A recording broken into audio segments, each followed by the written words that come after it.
पौराणिक कथा के अनुसार प्राचीन काल में सतयुग के समय से महिष्मति नाम की एक नगरी में इंद्रसेन नाम का एक प्रतापी राजा धर्म पूर्वक अपनी प्रजा का पालन करते हुए शासन करता था। वो राजा पुत्र पौत्र और धन आदि से संपन्न और भगवान विष्णु का परम भक्त था। वो दिन जब राजा सुख पूर्वक अपनी सभा में बैठा था तो आकाश मार्ग से महर्षि नारद उतरकर उसकी सभा में आए। नारद जी को देखकर राजा आसन से उठा और प्रणाम करके उन्हें आदर और विधि पूर्वक सहित आसन व अर्घ्य दिया। सुख से बैठकर नारद जी ने राजा से पूछा कि हे राजन, आपके राज्य में सब कुशल से तो है, तुम्हारी बुद्धि धर्म में और तुम्हारा मन विष्णु भक्ति में तो रहता है।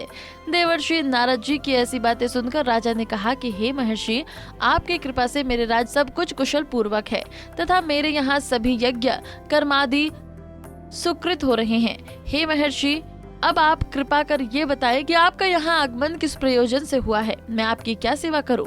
तब ऋषि कहने लगे कि हे राजन, आप आश्चर्य देने वाले मेरे वचनों को सुनो। एक बार जब मैं ब्रह्मलोक से यमलोक गया था, तब मैंने यमराज की सभा में तुम्हारे पिता को बैठे देखा। तुम्हारे पिता महान ज्ञानी, दानी और धर्मात्मा थे। मकर एकादशी के व्रत के बिगड़ जाने के कारण ये यमलोक को गए हैं। तुम्हारे पिता ने तुम्हारे लिए एक संदेश भेजा है। राजा ने उत्सुकता से पूछा कि क्या संदेश है महर्षि, कृपा कर यथाशीघ्र कहें। तथा नारद जी ने कहा कि हे राजन, तुम्हारे पिताजी ने कहा है कि पूर्व जन्म में किसी बुरे कर्म के कारण ही मुझे ये यमलोक मिला है।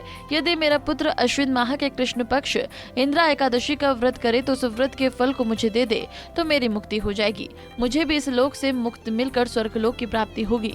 इतना सुनकर राजा ने अपने पिता के यमलोक में पड़े होने की बात सुनकर महान दुख हुआ और उन्होंने नारद से कहा कि हे नारद जी, ये तो बड़े दुख का समाचार है कि मेरे पिता यमलोक में पड़े हैं।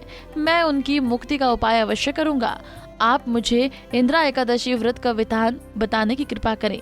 नारद जी कहने लगे कि अश्विन माह के कृष्ण पक्ष की दशमी के दिन प्रातः काल श्रद्धा पूर्वक स्नान आदि से निर्वित होकर पुनः दोपहर को नदी आदि में जाकर स्नान करें, फिर श्रद्धा पूर्वक पितरों का श्राद्ध करें और एक बार भोजन करें।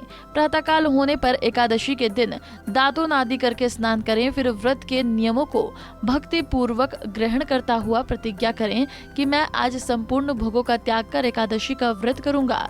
इस प्रकार नियम पूर्वक भगवान विष्णु के स्वरूप शालिग्राम की मूर्ति के आगे विधि पूर्वक श्राद्ध करके योग्य ब्राह्मणों को फलाहार का भोजन कराएं और दक्षिणा दें।